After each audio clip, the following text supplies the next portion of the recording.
First of all, thank you very much to DMCN for the opportunity to create this podcast related to our recent publication entitled School Participation Among Young People with Craniofacial Microsomia and Other Childhood-Onset Disabilities.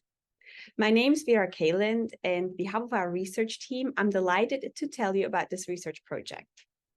So our goal was to examine how school environmental support, a young person's physical functioning problems and behavioral problems explain levels of school participation, attendance, and involvement among young people with craniofacial microsomia, or CFM, and other types of childhood onset disabilities. And we also wanted to see whether participation-focused caregiver strategies play a role in these relationships. This research was motivated by a lack of evidence on factors related to school participation among a population inclusive to young people with CFM, despite existing evidence indicating a greater likelihood for unmet participation need among this population. In addition, we wanted to learn more about participation-focused strategies, given that they have been mentioned as a support for participation in multiple qualitative research studies and are used across existing participation-focused interventions, but have never been tested in terms of their effect on school participation. So the two hypotheses that we tested in our current research project were, we hypothesized that school environmental support and person-related factors, in this case, a young person's physical functioning problems and behavioral problems, have a direct effect on school participation, attendance, and involvement.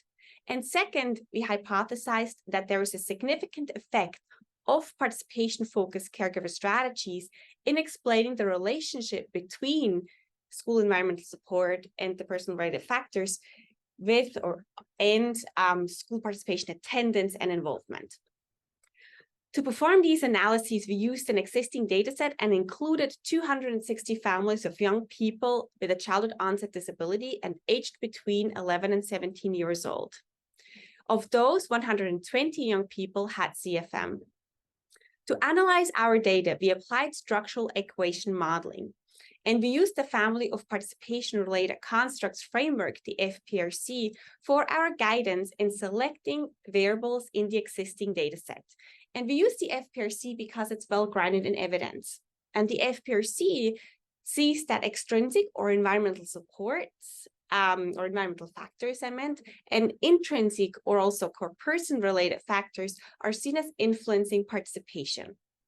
So for our research study, we included environmental support as an extrinsic factor, and we included a young person's functioning physical functioning problems and behavioral problems as intrinsic factors or person-related factors. So what did we find in our research? The results for our first hypothesis showed a significant positive effect of school environmental support on school participation, attendance, and involvement. And we also found a significant negative effect of a young person's physical functioning problems on school participation involvement.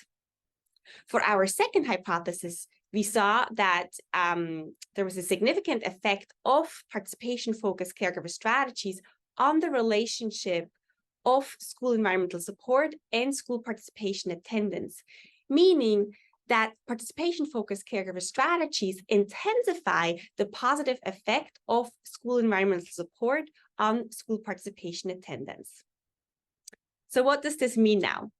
Study results confirm and extend prior evidence on the positive effect of school environmental support on a young person's school participation.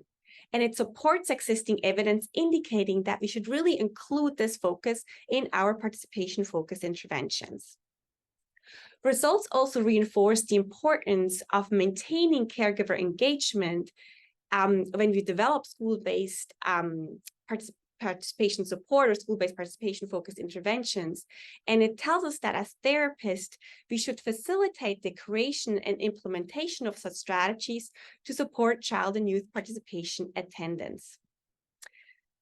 For next steps, what we think might be interesting is to classify participation-focused strategies to examine the impact of strategy type on school participation to get a better sense of how could we support young people with a childhood onset disability in their participation at school.